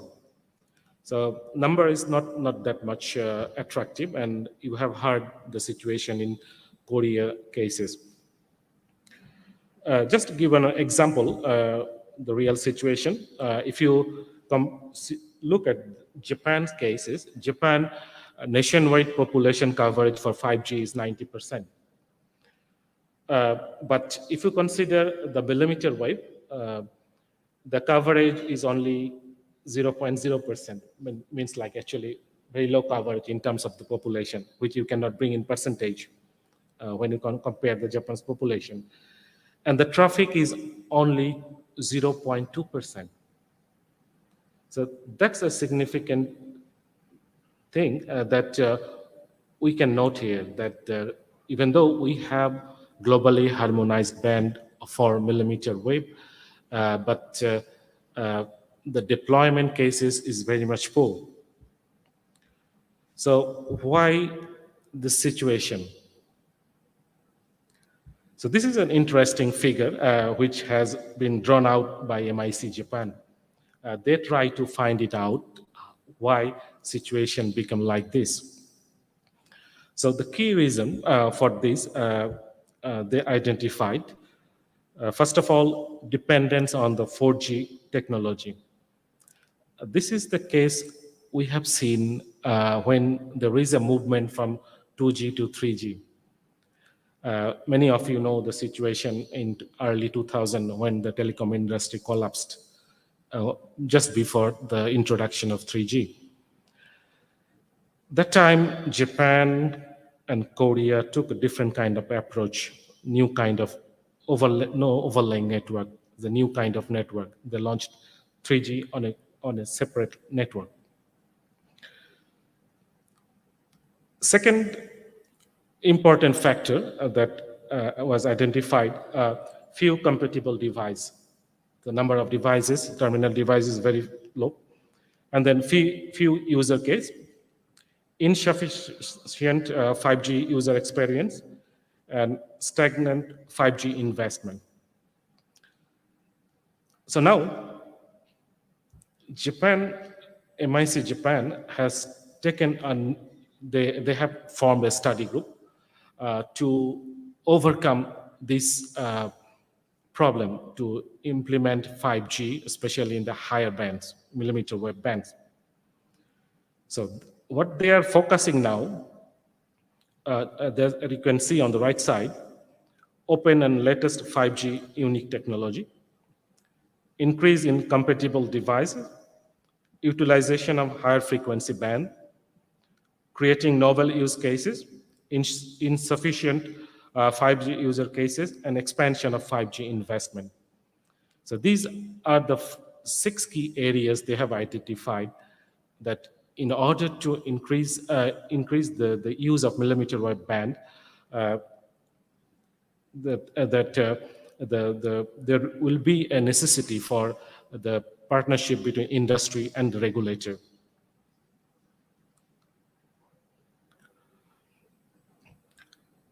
So if you look at the situation in many developing countries or the Asia Pacific region, one of the important factor is the mindset, how we are going to change the mindset.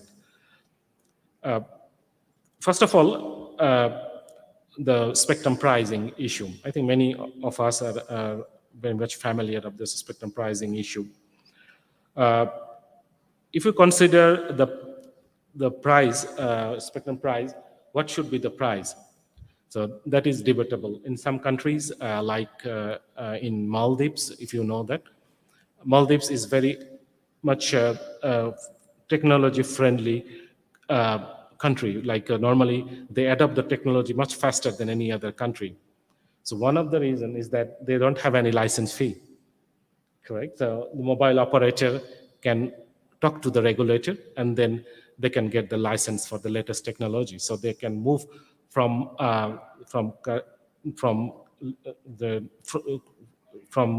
existing technology to the new technology much easier. Now, that's the point actually we need to look at. So for future, maybe we need to set up a reasonable price for the millimeter wave, not free, but reasonable price, not that high. Then also the regulator need to take on-time and preemptive regulatory initiative and intervention to introduce new technology. And also there is a time now to think about to have either long-term licensing policy or the short-term licensing policy. Because the situation is going to change in millimeter wave, in 5G, advanced, or in 6G. So maybe it's now time to think about whether we say, okay, good for investment, we like long-term licensing, but some other issues, maybe short-term licensing will be preferable. So now, just my last slide, some positive movement in Asia Pacific. So the news or the situation is not depressing, but anyway, it is moving slowly. If you look at the development of 3G, it started in 1992. And then when it came to the market, it was like 2004 or 2005. So it took a long time for processing. So for millimeter wave also, we just allocated, the band has been identified only 2019 in last WRC, but still it is getting matured. So the movement will come slowly towards the millimeter wave and the sub-terahertz band. And there have been some example, as you know, the use of millimeter wave for fixed wireless access. So there are some example I put in the slides. So what are our key takeaways from this discussion? Millimeter wave 5G spectrum assignment is gaining momentum. Device ecosystem is developing slowly. FWA has the potential for millimeter wave uses. And there's a huge connectivity opportunities for suburban and the rural communities. So that's my point. Thank you. Thank you, Parvez.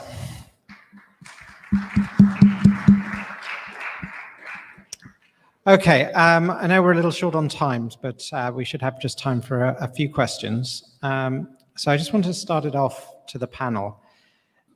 Is this just a matter of timing? Is millimeter wave still there with all the potential we imagined? It's just that we're getting ahead of ourselves. Let me start with the technology expert, Tim. Sure.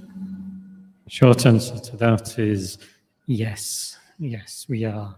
I think what's underestimated is the sheer difficulty of creating cost-effective, efficient radios as you increase frequency.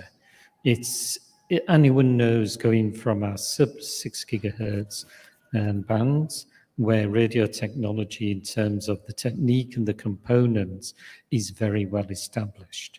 So radios at those frequencies are relatively easy to make. Making the jump to millimeter wave was a big jump and a lot of challenges. So I think it may come later, it probably will come later. The goodies in the bag are too great to miss, but the technology is catching up. And from the sub-terahertz side, another magnitude jump in the radio, which is really unexplored.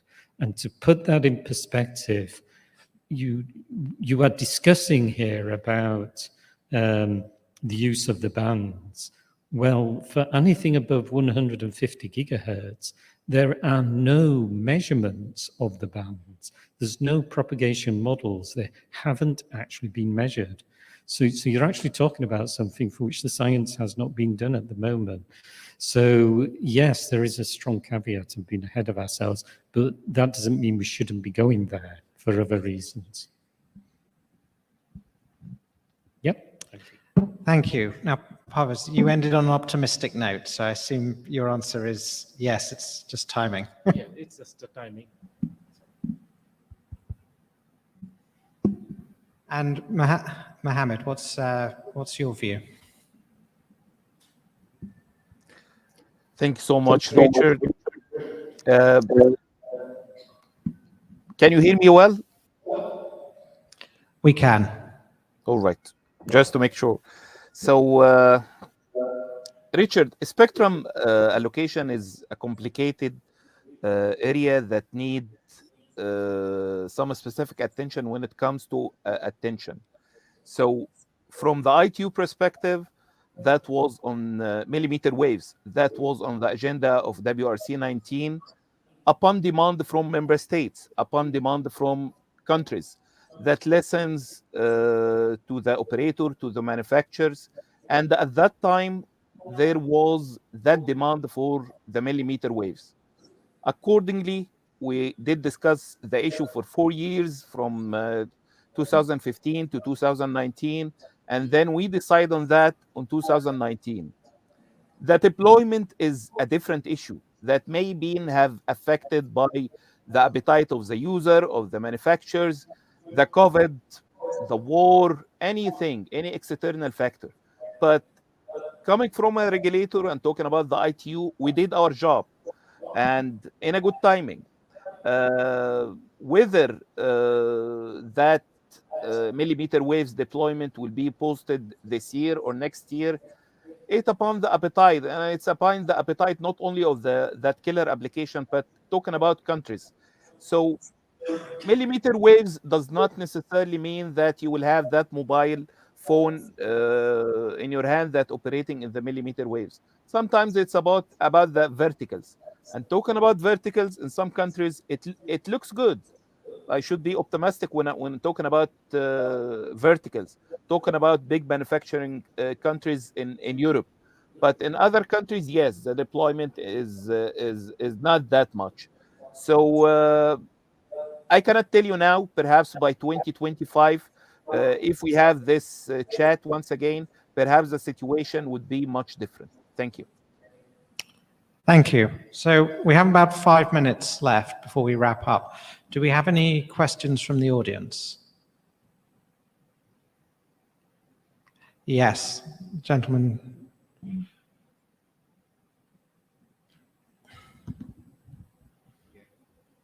Thank you. Thank you very much. My question will be to the millimeter wave bands. Since as per ITU, we do have enough spectrum allocated for IMT. I mean, it's possible that we can restrict or just rethink about rearrangement or reusing of those already identified without looking for additional bands for 6G? My second question will be about, are there any identified technical challenges currently we are facing in 5G that 5G still did not provide the promising actually use cases? So instead of directly thinking to jump to 6G, instead of evolving 5G to provide the promising use cases. Thank you very much. Thank you. Parvez, you were first to grab the microphone. Do you want to kick us off? Okay, thanks for your question. Yeah, basically, when you look at the 5G service definition, actually there are three components, correct? As I was saying, we may have seen only the enhanced mobile broadband service applications, basically, but other two we have not seen in the deployment really. Because of what? Basically, because we have not used the potential of the millimeter wave. So basically, those two services, ultra reliable communication, and then the remote machine-to-machine communication. So those two are basically designed for the millimeter wave, but we have not seen that many application in reality. We didn't see that much. But I think it is now gaining momentum. I think if you look at the Ericsson Mobility Report, you can find some new kind of uses for those two other services. So I think maybe we need to wait because we are actually in a hurry. As I said, it's only 3 years, and then it may take several other years. Suppose I want to share with you, like I started the research on millimeter wave in year 2000, when many of you sitting in this room even don't know the millimeter wave at that time. So it's like you have to have patience and see how the situation is evolving. So that's my point. Thank you. Thank you. Could I add? Go ahead, and then quick comment Mohammed on has a that? quick point. I mean, part of the answer to the second question is really we're not seeing at the moment 5G standalone networks. So I think most of the deployments are in terms of deployed 5G radios on 4G infrastructure with 4G networking. So we've yet really to see the benefits coming through from the actual evolved 5G network, which will help enormously with regards to the latency side. The latency issue is more of a networking problem rather than an actual air interface problem. So we really need to see how the network is going to help with respect to the lower bands and the millimeter wave bands to improve the situation. Thank you. Mohammed, you get the last word. Thank you so much, Richard, for this. And thank you so much, my Omani friend, about this question. I personally don't like the idea of having 1G, 2G, 6G, and 5G. Yes, it's a good way of, having our focus on the next wave of technology, but this does not necessarily mean what the user is waiting for. And perhaps when it comes to 6G, we should focus more on what the end users or requirement are. If I may say, as a final word, the work of the ITU is very instrumental and relevant when it comes to next wave of technology. You name it, 6G, IMT 2030, it doesn't matter. The IMT, the ITU process, WRC 27, that's very important. WRC 23, that's very important. That's why I guess the next SMG in Bahrain would be very instrumental in deciding on the future of which band should be we focus on 6G and which band should we agree for 5G in the next WRC 23. Thank you so much, Richard. Thank you very much. So to sum up, the message from the panelists is be patient. Millimeter wave is coming, but we're going to be talking about it like this for quite a few conferences to come first. And as for terahertz, nobody seems to know yet. Thank you.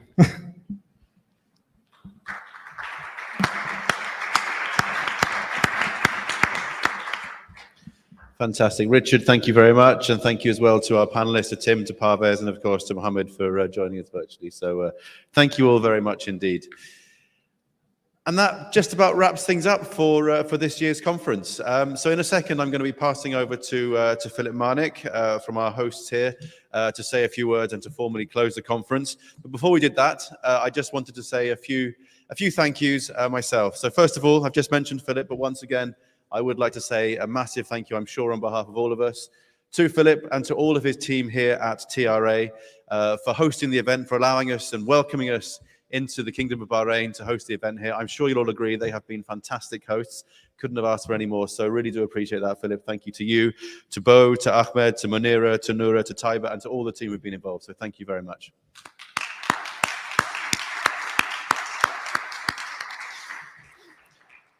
Next, I'd like to say a big thank you to all of our sponsor and partner organizations. Once again, we really do appreciate all of their support as well. Without them, the event would be possible. So thank you very much to all of our sponsors and partners. Thank you to all the speakers and panelists. So we've had some fascinating discussions. We've had 2 full days of debate. Of course, not everyone's always agreed, but that's what these events are about. So really do appreciate everything the speakers and panelists, both those who've been here with us and those who participated virtually as well. A big thank you, of course, to all of you. We've had 220 people here, or just over 220 people here over the 2 days in person. And I'm led to believe we've had over 400 people who've joined us virtually and have been watching the sessions online. So really do appreciate all of your involvement, and thank you all so much for being with us for the 2 days. A quick reminder to all of you as well about the presentations. So all of the presentations now should be online, and you can access those using the QR codes that are on the devices in front of you for those of you here, and for anyone watching virtually, you can access those using the link in the reception area on the site. Finally, I'd like to reserve my final thank you, as I normally do, to all of my team. So once again, it's been a fantastic effort from the team, both here in Bahrain and also a team who've been working on this back at home in the office. So when you have a virtual event, a hybrid event like this, there's a huge amount of work that goes into that. So I'd like to say a big thank you to all of the team, so to Josh, Jordan, Charlie, Kate, Ari, and Chloe for everything that they've done, particularly to Josh, who has been leading on this for the last couple of months. And again, I'm sure he agrees, done a fantastic job. So well done, guys, and thank you very much for all your work.